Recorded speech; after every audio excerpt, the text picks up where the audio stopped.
सामने आ रहा है। वो कह रहा है कि पानी रोका तो भारत की सांसें रोक देंगे, पाकिस्तान का पानी रोका तो जुबान खींच लेंगे, कश्मीर की दरियाओं में खून बहा देंगे। ये गीदड़ भभकी वाला जो बयान है ये सामने आया है। भारत को धमकी देने की कोशिश की गई है इस बयान के जरिए, और ये कहा गया है कि कश्मीर में जो दरिया बह रहे हैं उनमें खून की नदियां बहेंगी। ये कह रहे हैं पाकिस्तान की तरफ आने वाला पानी अगर रोका तो भारत की सांसें रोक दी जाएंगी। पाकिस्तान की तरफ से ये गीदड़ भभकी पहली बार नहीं सामने आई है। आतंकी हाफिज सईद की धमकी वाला बयान अब वायरल है।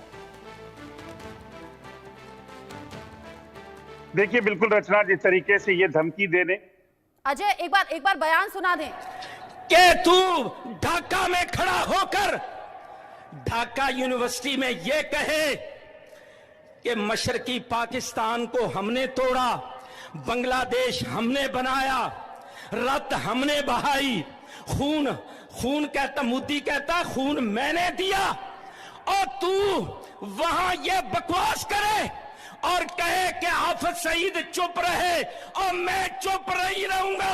तेरी जुबान इंशाअल्लाह हम खींच के रहेंगे। तू दबाव डाल रहा है इस्लामाबाद पर। हाफिज सईद क्यों बोलता है?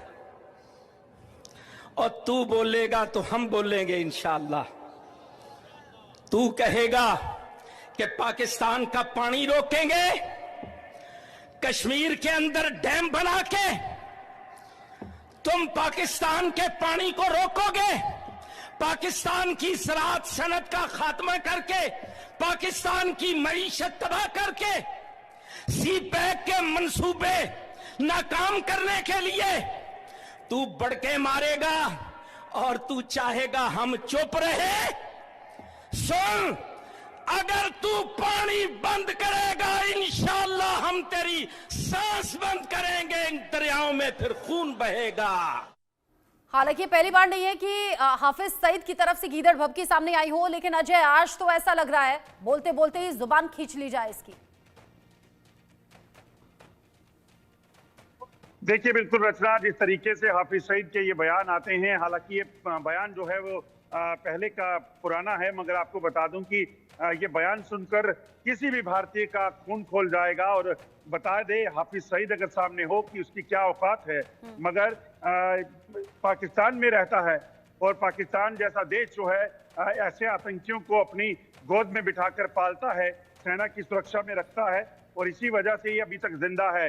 अगर ये कभी भी भारतीय सेना के जवानों के एक जवान के सामने भी होगा ना, तो इसका क्या हश्र होगा इसने सोचा भी नहीं होगा। और इसीलिए आपको बता दूं कि भारत जो तैयारी कर रहा है ना, भारत में जो अब तैयारी है वो तैयारी इस आतंकवाद को जड़ से खत्म करने की है। पाकिस्तान में जो ये पालतू रहते हैं ना, इनको जड़ से खत्म करने की तैयारी कर रखी गई है, और इसी चीज को लेकर लगातार जो है वो जो कार्रवाइयां जो है वो देखी जाएंगी आने वाले समय में। पाकिस्तान आज से डरा हुआ है, मगर जब ये कार्रवाई होगी पाकिस्तान को ये समझ तक नहीं आएगा कि आखिरकार उसके साथ क्या हो गया। जिस तरीके से हाफिज सईद का ये बयान है, आपने कहा ये पहले का बयान है, लेकिन आज की डेट में जब भारत की तरफ से, भारत सरकार की तरफ से 5 बड़े फैसले लिए गए हैं जो पाकिस्तान के खिलाफ हैं, ऐसे में ये बयान सोशल मीडिया पर एक बार फिर से वायरल हो गया। लेकिन बड़ा सवाल तो यही ना अजय, पाकिस्तान आतंक को न सिर्फ बीज बो रहा है बल्कि उन्हें पालता है, उनका ख्याल करता है, उन पर फंड्स खर्च करता है, और यही तो नतीजा है ना कि पाकिस्तान आज सिर्फ भारत का नुकसान नहीं कर रहा, वो अपना भी नुकसान कर रहा है। पाकिस्तान में आए दिन धमाके यूं ही नहीं होते।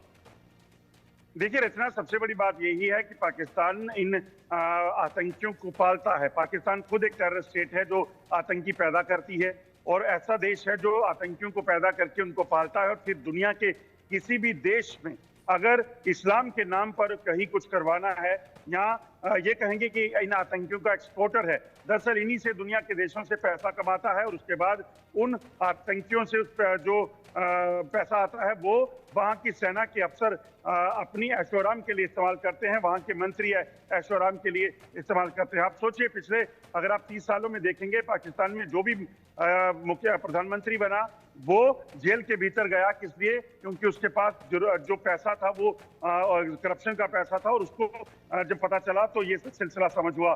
पाकिस्तान के जितने जनरल आप देखेंगे वो जेल गए, क्यों? क्योंकि उन्होंने इस पैसे का इस्तेमाल जो है अपनी ऐशोआराम के लिए, अपने बच्चों के लिए किया। और इसीलिए पाकिस्तान में आप देखें तो वहां कोई अहमियत नहीं है लोगों की। आप देखें तो पाकिस्तान के कब्जे वाले कश्मीर में लोग मारे जाते हैं। आखिरकार हाफिज सईद जैसे लोगों को जो कि पाकिस्तान के, इसीलिए तो वहां विरोध की आवाज उठती है, चाहे वो पीओके हो, चाहे वो बलूचिस्तान हो, चाहे वो खैबर पख्तूनख्वा हो। इसीलिए तो वहां हम लोगों की इतनी ज्यादा आवाज उठती है, ये कहते हुए कि आपने हमें ऐसे कीड़े मकोड़ों जैसा छोड़ दिया है, इंसानों जैसा तो हमारे साथ व्यवहार है नहीं। और इसीलिए अपने बेसिक अधिकारों के लिए न सिर्फ सड़कों पर आते हैं, बल्कि सरकार के खिलाफ, फौज के खिलाफ उनका गुस्सा भी सातवें आसमान पर है। बलूचिस्तान से खबर, जहां पर पाकिस्तानी फौज को निशाना बनाया है बलूचों ने, और बड़ा नुकसान यहां पाकिस्तानी फौज का है। हालांकि किस तरीके से यह नुकसान है, थोड़ी देर का इंतजार करना होगा। अजय, नजर आप बनाए रखिएगा। बहुत शुक्रिया आपका साथ में जुड़ने के लिए और सभी अपडेट्स हमारे दर्शकों तक पहुंचाने के लिए। पहलगाम में हुआ आतंकी हमला और इसी में मारे गए